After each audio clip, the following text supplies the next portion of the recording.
Bom, hoje é domingo de Páscoa, data mais importante do nosso calendário cristão, porque a ressurreição é o evento que muda tudo. A vitória da vida sobre a morte tem o poder de ressignificar todas as coisas, em todo o universo, em todas as dimensões da nossa vida, gerando esperança de uma nova realidade. E para a nossa comunidade local, é muito significativo também essa data, porque fazem 3 anos que a gente começou a fazer os cultos públicos, né? Nós começamos numa Páscoa também.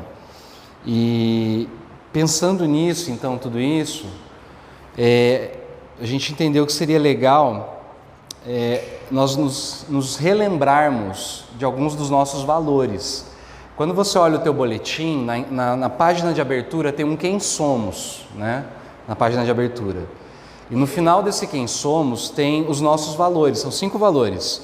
Priorizar quem precisa de um novo começo, priorizar as novas gerações, priorizar o discipulado, priorizar a espiritualidade e priorizar a simplicidade das estruturas. Então, ao longo desse período, nossa série de mensagens vai ser prioridades, relembrando os nossos valores. E hoje eu quero falar sobre o item 3, que é priorizar o discipulado. Porque, além de tudo, a gente ainda tem a alegria de poder batizar uma família toda, né? Que a gente tem acompanhado e que teve esse tempo, né? Começou o discipulado e continua agora pelo resto da vida nossa, né? Então, eu queria pensar com vocês hoje, bem rapidamente, sobre o que significa nós sermos discípulos de Jesus. Eu quero mostrar para vocês que ser discípulo de Jesus significa muitas coisas, né? Mas eu escolhi 3 aqui. Primeiro, que nós somos escolhidos como discípulos pela graça de Deus.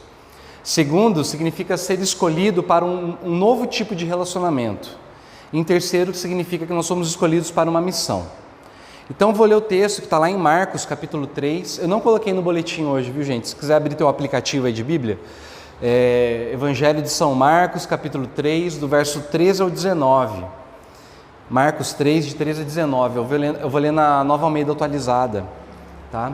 Que diz assim: depois que Jesus subiu ao monte e chamou, depois Jesus subiu ao monte e chamou os que ele quis e vieram para junto dele. Então designou 12, os quais chamou de apóstolos, para estarem com ele e para os enviar a pregar e a exercer a autoridade de expulsar demônios. Eis os 12 que ele designou: Simão, a quem acrescentou o nome de Pedro, Tiago, filho de Zebedeu, e João, irmão de Tiago, os quais ele deu o nome de Boanerges, que quer dizer filhos do trovão, André, Filipe, Bartolomeu, Mateus e Tomé, Tiago, filho de Alfeu, Tadeu, Simão o Zelote e Judas Iscariotes, que foi quem o traiu. Essa é a palavra de Deus. Vamos orar de novo? Pai, obrigado por essa palavra, Deus. Eu peço que o Senhor nos ilumine e fale com a gente, meu Pai, nessa manhã, em nome de Jesus. Amém. Então, em primeiro lugar, para mim o texto mostra para nós que ser discípulo de Jesus significa ser escolhido pela graça, porque o texto começa dizendo para nós que Jesus subiu ao monte e chamou os que ele quis. Se você olhar no texto paralelo de Lucas, Lucas ainda acrescenta uma informação que diz que Jesus ficou uma noite inteira orando, buscando discernimento, então ele chama essas pessoas no outro dia. Mas o que é interessante é que assim, foi uma escolha deliberada, foi pensada. Ele chamou quem ele quis, ele escolheu essas pessoas, foi consciente essa escolha. E por que isso é importante? É importante para a gente, assim, é mais importante ainda quando a gente entende o contexto da época que foi escrito, tá bom? Porque no contexto da época, do rabinato da época, rabinato é esse esquema de discipulado da época, né? Então haviam 3 fases no rabinato. O primeiro chamava Bet Sefer.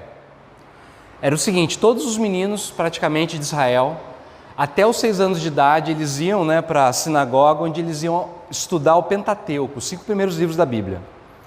Então, toda criança judia, até os 6 anos de idade, eles decoravam Gênesis, Êxodo, Levítico, Números e Deuteronômio. Tudo isso aqui, ó. Até os 6 anos de idade, eles sabiam de cor. tá? Aliás, até os 6 anos não, a partir dos 6 anos de idade eles começavam a decorar, tá? E aí isso daí até mais ou menos uns 15 anos de idade, mais ou menos. A partir dos 15, eles entravam no Bet Talmud. Mas quem que entrava? Só os melhores que tinham demonstrado uma habilidade muito grande. Aí eles iam continuar estudando e eles iam decorar de Gênesis até... Não era bem Malaquias, que na Bíblia hebraica não é Malaquias, né, que é o último livro, mas todo o Antigo Testamento. Tá? A partir dos 15 anos. Eles decoravam todo o Antigo Testamento. E os melhores dos melhores continuavam estudando. Na verdade, o que eles faziam? Eles iam até um rabi e aí eles falavam assim: eu quero estudar com você. E aí o rabi ia fazer uma série de perguntas. Se o rabi olhasse e falasse assim: cara, esse moleque é bom, acho que ele consegue dar continuidade no meu ensino, no jeito que eu interpreto as escrituras. Aí ele ia começar o que chamava de Bet Midrash, onde ele ia estudar toda a interpretação. Ou seja, além de saber todo o Antigo Testamento, ele ia saber assim, as escolas de interpretação a partir dos como que os rabinos interpretavam aqueles textos. E isso ia até os 30 anos de idade, mais ou menos. Tá? Então, isso significa que só os melhores dos melhores dos melhores dos melhores é que viravam discípulo de um rabino. Se o garoto não tinha habilidade suficiente, o rabino ia falar assim para ele: olha, eu vejo que você ama a lei, eu vejo que você ama a Deus, mas é melhor você voltar para a tua casa e aprender a profissão da tua família. E aqui a gente tem Jesus escolhendo alguns discípulos. Mas você percebe que dentre aqueles que ele está escolhendo, quando a gente olha o texto de Marcos, lá no primeiro capítulo ele chama 4 pescadores que estavam trabalhando na profissão da família. Ou seja, eles não eram os melhores dos melhores dos melhores, né? Tiago e João ainda estavam junto com o pai ainda pescando. Então eles continuavam a profissão da família. Você vai ter Mateus, que é um coletor de impostos. Ou seja, um cara considerado um traidor da cultura, do povo. Alguém mal visto, né? um desertor da cultura. Eles tinham fama de serem corruptos, os cobradores de impostos. Aí você tem Simão Zelote. Um zelote era um revolucionário, era uma espécie de terrorista. Tá? E Jesus chama esses caras para estarem juntos. É muito legal, não sei se vocês assistiram The Chosen, né? Que quando Jesus ele envia eles de 2 em 2, depois dos discípulos, ele bota Mateus, o publicano, junto com Simão Zelote. Só que o Zelote ainda não sabia que Mateus, antes de ser discípulo de Jesus, ele era cobrador de impostos. A hora que ele fica sabendo, ele olha assim, tipo, e o pessoal fala assim: meu, você tá louco? Né? Porque eram o oposto um do outro. E aí a gente olha para essa lista e são caras simples, né? Filipe, Bartolomeu, também chamado de Natanael, Tiago, filho de Alfeu, o Tadeu, que também é chamado de Judas, Tomé, que é o cara que duvida que Jesus ressuscitou, pede para ver lá os cravos, né? A marca, né? dos cravos, e o Judas Iscariotes. Nenhum deles eram discípulos de outro rabi, nenhum deles era um fariseu, mestre da lei, nenhum deles era nobre ou influente, e ainda assim eles foram escolhidos por Jesus. Tanto é que no finalzinho da vida dele, lá em João 15, ele fala assim: ó, lembrem que não foram vocês que me escolheram. Porque lembra como é que funcionava? O menino ia até o rabi e falava assim: rabi, eu quero ser teu discípulo. Mas Jesus fala para eles: não foram vocês que me escolheram, fui eu que escolhi vocês. Eu escolhi para vocês para que vocês vão e que vocês deem frutos. Eu pergunto, se você fosse Jesus e você soubesse que você ia morrer logo, porque Jesus sabia que ele ia morrer logo, seriam essas as pessoas que você escolheria para dar continuidade no teu legado? Com certeza não. Mas o que Deus está fazendo aqui, o que Jesus está fazendo aqui, é o que Deus faz ao longo de toda a Bíblia.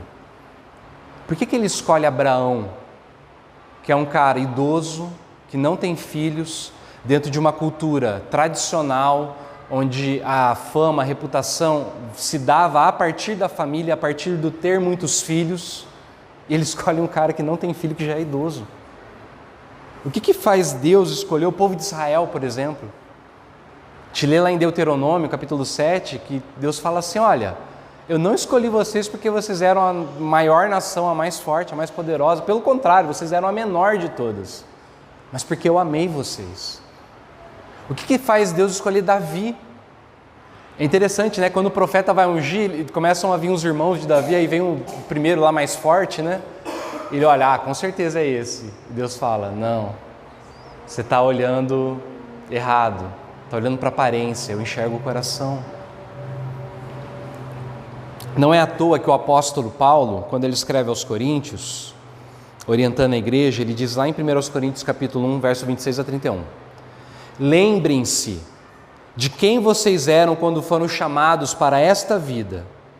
Não vejo entre vocês muitos representantes da elite intelectual, nem cidadãos influentes, nem muitas famílias da alta sociedade. Não é óbvio que Deus deliberadamente escolheu homens e mulheres que a sociedade despreza, explora e abusa? Não é óbvio que Ele escolheu gente do tipo Zé Ninguém para desmascarar as pretensões vãs dos que se julgam importantes? Fique claro que nenhum de vocês pode contar vantagens diante de Deus. Tudo que temos, cabeça no lugar, vida correta, pecados perdoados e novo início, vem de Deus, por meio de Jesus Cristo. Daí o ditado, se alguém se orgulha, que se orgulhe por causa de Deus. Eu estou lendo na versão da Mensagem, tá? Ele escolheu um bando de Zé Ninguém, eu gosto dessa tradução. É isso que a gente é, um bando de Zé Ninguém. Mas, ou seja, não tem nenhuma explicação para essa escolha, a não ser o grande amor que Ele nos amou. Esse é o único motivo da gente se orgulhar de alguma coisa. Então, em primeiro lugar, ser discípulo de Jesus significa ser escolhido pela graça de Deus. E somente pela graça. Tá bom? Agora, em segundo lugar, ser discípulo de Jesus significa ser escolhido por um tipo de relacionamento. Olha o que diz o texto. Jesus chamou os que Ele quis e vieram para junto dEle. Discipulado era uma relação de mestre e discípulo. Portanto, a pergunta mais lógica que a gente tem que fazer é o que um discípulo fazia? E a resposta é, o discípulo simplesmente ficava junto do mestre. Ele dormia junto com o mestre, ele acordava junto com o mestre, ele almoçava junto com o mestre, jantava junto com o mestre, trabalhava junto com o mestre, descansava junto com o mestre. Fazia tudo junto. De tal forma que eles caminhavam naquelas estradas poeirentas, né, do primeiro século, no final do dia eles estavam cobertos de poeira. E aí disso vem uma bênção antiga, rabínica, que falava assim, que a poeira dos pés do teu mestre possa te cobrir no final do dia. Ou seja, que você fique tão junto dele ao longo do dia, que o pó que saiu do pé dele possa te cobrir. E isso vai ser uma bênção para você. Ou seja, o objetivo do discípulo é ser igual ao mestre. É interessante isso, né? A cultura oriental, eles não se preocupam só em saber o que o mestre sabia. Eles queriam se tornarem iguais ao mestre. Ou seja, o aprendizado não é só intelectual. Você aprende vendo e imitando, ouvindo e perguntando. Você aprende repetindo, tentando, falhando, errando. Te olha os evangelhos, os discípulos erram toda hora. Pensa bem, se você fosse escrever a história de uma igreja, né, tipo de um povo, ninguém hoje em dia ia escrever uma história cheia de falhas, mostrando as falhas dos líderes. Ainda mais hoje em dia, né, que no Instagram é só coisa bonita que a gente bota. Mas não, a Bíblia faz questão de mostrar, cara, eles tentam, eles erram, eles tomam bronca de Jesus, eles são chamados de filhos do trovão, que Jesus fala assim, né, vocês não sabem quem são vocês. E aí, pelo jeito do discípulo, você podia até saber quem que era o mestre dele. Tem um cara chamado Kate Phillips que ele fala assim, o discipulado cristão é um relacionamento de mestre e aluno, baseado no modelo de Cristo e seus discípulos, no qual o mestre reproduz tão bem no aluno a plenitude da vida que tem em Cristo, que o aluno é capaz de treinar outros para ensinarem a outros. Ou seja, discipulado não é só quando a gente aprende a ser igual a Jesus, mas quando a gente ensina outras pessoas a serem iguais a Jesus.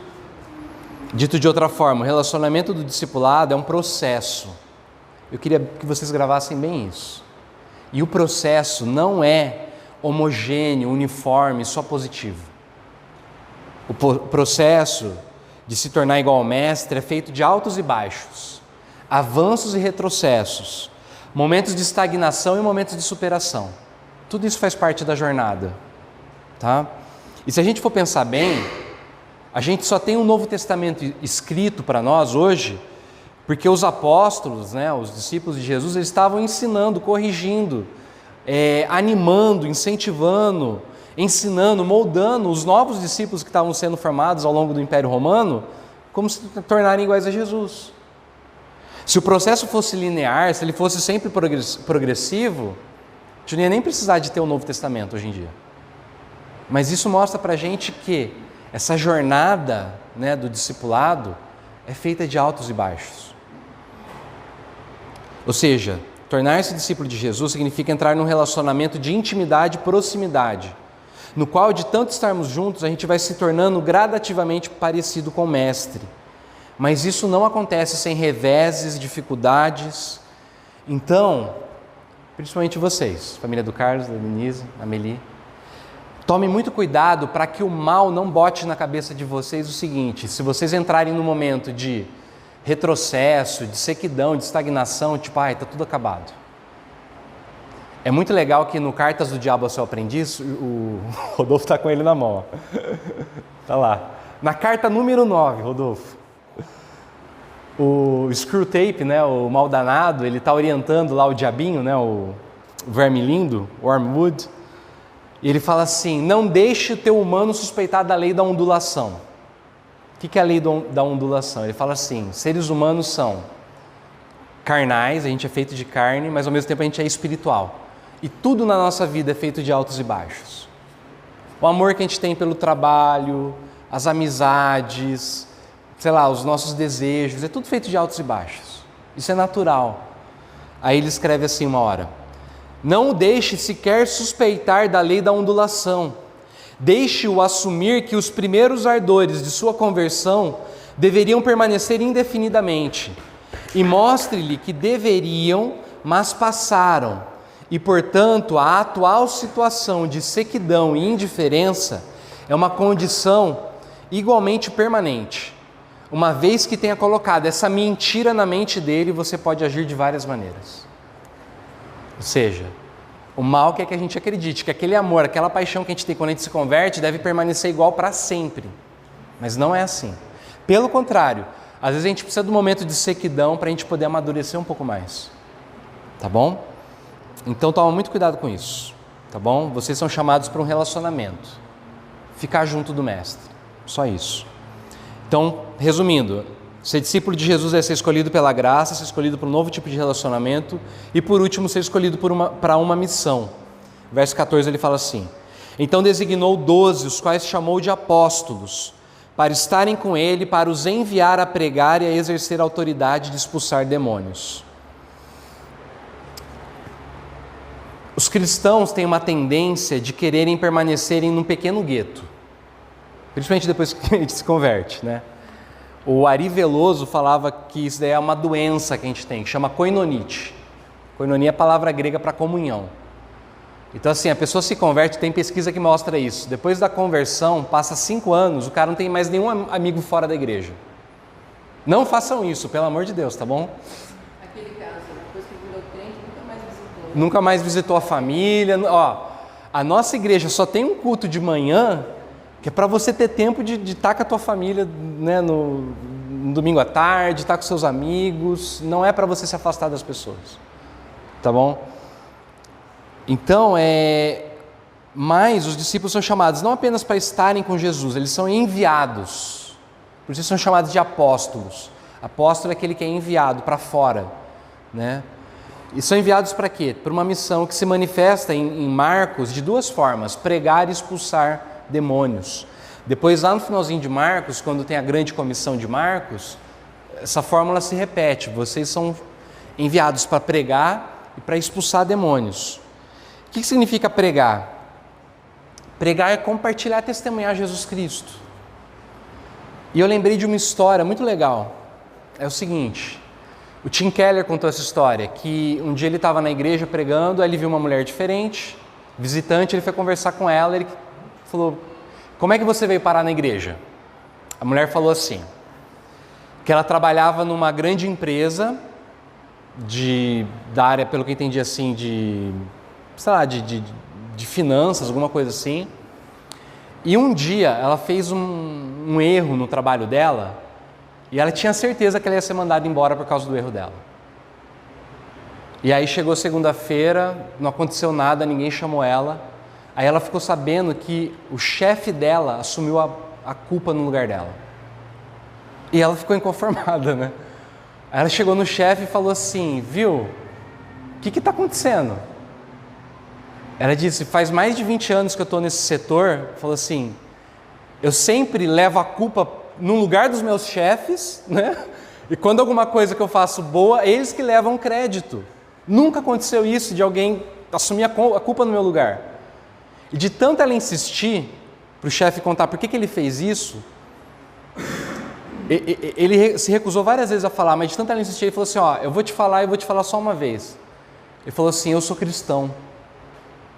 E isso significa o seguinte, os meus erros são meus pecados são meus, mas Jesus assumiu a culpa dos meus pecados e dos meus erros no meu lugar, para que eu tivesse a chance de uma nova vida.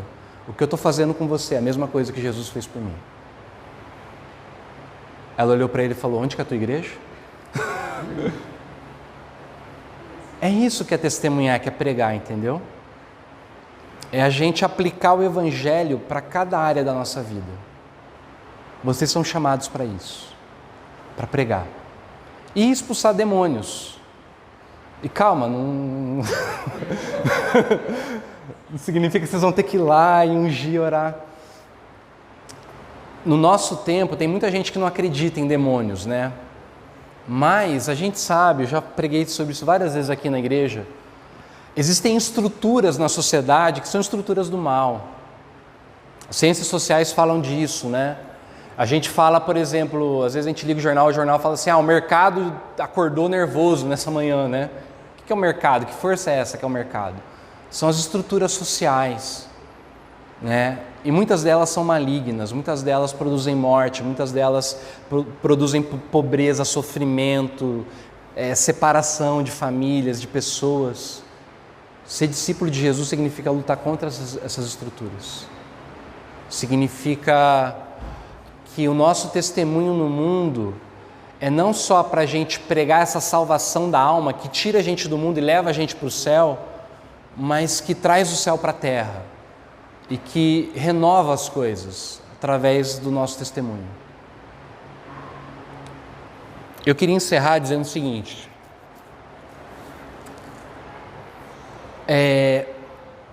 tem um episódio do Evangelho que Pedro,